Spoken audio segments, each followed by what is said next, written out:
Assalamualaikum warahmatullahi wabarakatuh. Kita berjumpa kembali dalam pembelajaran daring bahasa Indonesia. Kali ini Pak Andrian akan menjelaskan materi selanjutnya di kelas 11 ya, yaitu tentang, kita lihat di sini. Nah, menganalisis unsur pembangun cerita pendek. Baik, kita slide show dulu ya. Nah, sesuai penerjemahnya, materi ini adalah materi kedua setelah proposal ya. Kalau video Pak Andrian kemarin itu tentang proposal. Nah, ini kali ini kalian di kelas 11 akan masuk ke materi baru, yaitu menganalisis unsur pembangun cerita pendek. Jadi materi selanjutnya adalah cerita pendek ya. Baik, sebelum kita menganalisis, alangkah baiknya kita mencoba terlebih dahulu memahami tentang teori-teori yang ada di cerita pendek ya. Kita kenali dulu pada hakikat cerita pendeknya. Ini saya ambilkan dari beberapa para ahli ya, pendapat para ahli ini tentang cerita pendek. Yang pertama dari KBBI, cerpen merupakan sebuah tulisan mengenai kisah pendek yang isinya tidak lebih dari 10.000 kata yang berisi mengenai seorang tokoh, gitu ya. Jadi di KBBI ini menjelaskan bahwa cerpen ini merupakan sebuah tulisan yang singkat ya, tidak lebih dari 10.000 kata, berisi tentang kejadian seorang tokoh gitu ya. Kemudian yang kedua, ini menurut Sumari dan Saini dalam bukunya, cerpen merupakan sebuah cerita yang tidak benar-benar terjadi pada dunia nyata dan ceritanya singkat ataupun pendek. Ya, ini hampir sama dengan KBBI, ceritanya yang singkat. Di sini ada penambahan ya, yaitu tentang ceritanya ini adalah tidak benar-benar terjadi atau ini sebuah rekaan. Ini menurut Sumarjo dan Saini. Kemudian selanjutnya menurut Hendy, cerpen merupakan sebuah tulisan yang tidak terlalu panjang yang berisi kisah tunggal. Jadi ada tambahannya lagi. Kalau tadi tidak benar-benar terjadi, ya. Kemudian di Hendy ini ditambahkan lagi tidak terlalu panjang dan kisahnya itu adalah kisah yang tunggal ataupun memiliki satu alur gitu ya.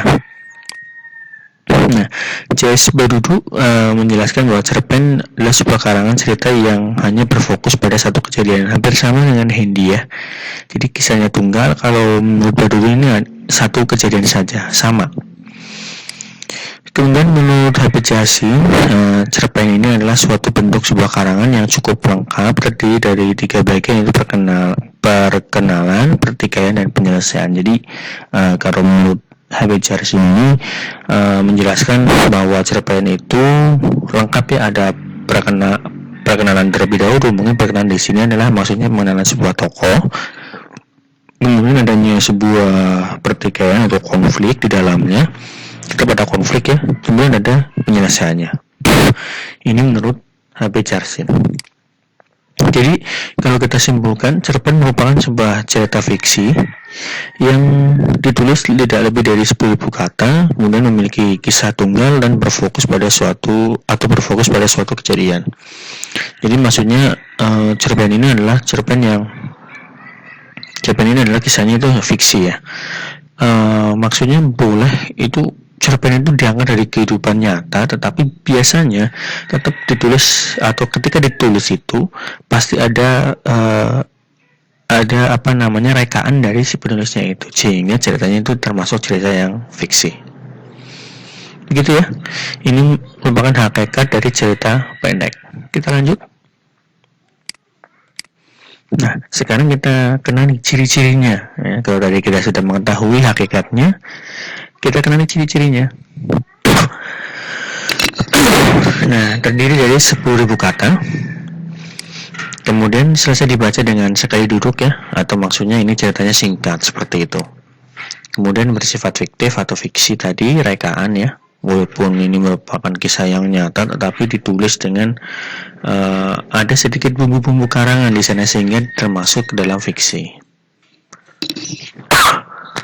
Kemudian hanya memiliki satu alur saja atau alurnya itu tunggal. Itu tadi berfokus pada satu kejadian ya. Kemudian isi ceritanya berasal dari kehidupan sehari-hari. Ini inspirasinya yang sering saya katakan tadi. Kemudian penggunaan kata yang mudah dipahami oleh pembaca. Nah, ini biasanya pengarang itu kalau membuat cerpen ya pasti tidak menggunakan kata-kata yang sulit atau kata-kata yang khusus seperti itu, pasti menggunakan kata-kata yang umum ya, atau sifatnya itu mudah dipahami. Bentuk tulisannya singkat ya, lebih banyak daripada novel. Kalau novel itu kan seperti buku ya. Jadi kalau cerpen biasanya beberapa lembar saja. Kemudian penokoh dalam cerita pendek sangat sederhana, maksudnya di sini tidak akan merubah nasib si tokohnya. Kemudian mengangkat beberapa peristiwa saja atau hanya berfokus satu kejadian saja seperti itu ya. Kesan dan pesan yang ditinggalkan setelah membaca ini sehingga si pembaca itu ikut merasakan isi cerita. Atau biasanya setelah kita membaca cerpen ya, misalnya cerpen tentang persahabatan, nah itu biasanya setelah membacanya kita akan tumbuh rasa-rasa oh ternyata sahabat itu sangat penting seperti itu ya. Itu ciri-ciri cerpen ya. Ada beberapa ini ciri-ciri cerpen. Di sini kalian bisa dihafalkan lagi ya. Kita lanjut ke strukturnya.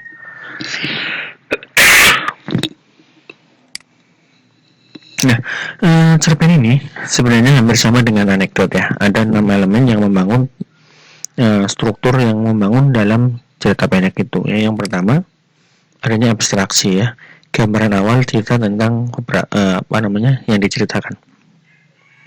Jadi di sini bersifat opsional atau abstraksi itu kan sebenarnya gambaran awal ya, atau belum masuk kepada waktunya kapan, suasana seperti apa, hanya cerita awal saja seperti itu. Kalau orientasi ini sudah masuk ke dalam waktu, suasana, tempat di dalam cerita pendek tersebut. Jadi ketika kalian membaca atau ketika kalian mendapatkan sebuah paragraf yang sudah ada berhubungan dengan waktu, suasana, tempat dan sebagainya, berarti di situ sudah masuk ke dalam orientasi.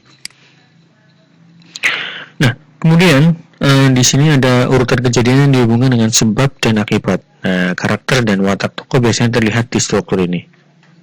Jadi pada struktur komunikasi ini, di situ terdapat beberapa ciri yang sangat menonjol, yaitu dengan adanya awal mula terjadinya sebuah peristiwa, kemudian di situ sudah muncul karakter tokoh-tokohnya gitu ya.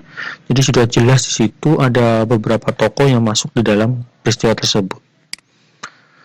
Nah, biasanya sebelum evaluasi ini ya, di situ akan dijelaskan kenapa sih atau secara sebabnya dan nanti akan terjadi akibatnya seperti apa dari peristiwa yang terjadi. Kemudian kalau evaluasi di sini bedanya dengan komunikasi, konflik yang terjadi dan menuju pada klimaks serta mulai mendapatkan penyelesaian dari konflik tersebut. Jadi maksudnya kalau komunikasi ini awal mula kejadian sebuah peristiwa, kalau evaluasi di sini itu klimaksnya ya, menuju klimaksnya di sini. Sampai ke klimaks sampai adanya penyelesaian. Gitu ya. Kalau ada urutan-urutan kejadian itu dari awal mula kejadian kemudian sampai klimaksnya atau sampai puncak masalahnya sampai kepada penyelesaiannya. Nah, itu komplikasi dan evaluasi. Kemudian resolusi ini pengarang biasanya akan menyajikan sebuah solusi terhadap masalah yang dialami. Ya, sampai kepada coda. Coda ini adalah bagian akhir dari cerita yang berisikan tentang nilai atau pelajaran yang didapat dalam teks cerita. Seperti itu.